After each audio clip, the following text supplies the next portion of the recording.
সম্মানিত সাংবাদিক বন্ধুগণ, উপস্থিত ভাই ও বন্ধুগণ, জুলাই সনদ বাস্তবায়নের জন্য আজকের এই মহাসমাবেশ প্রদান করছে আগামী নির্বাচন হবে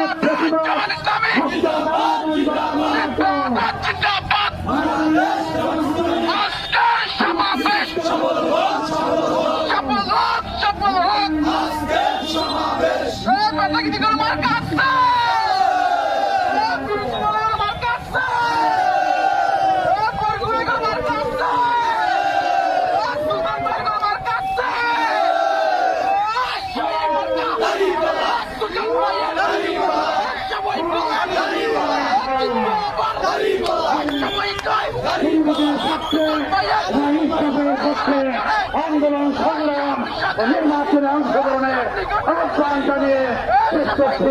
আল্লাহ হাফেজ।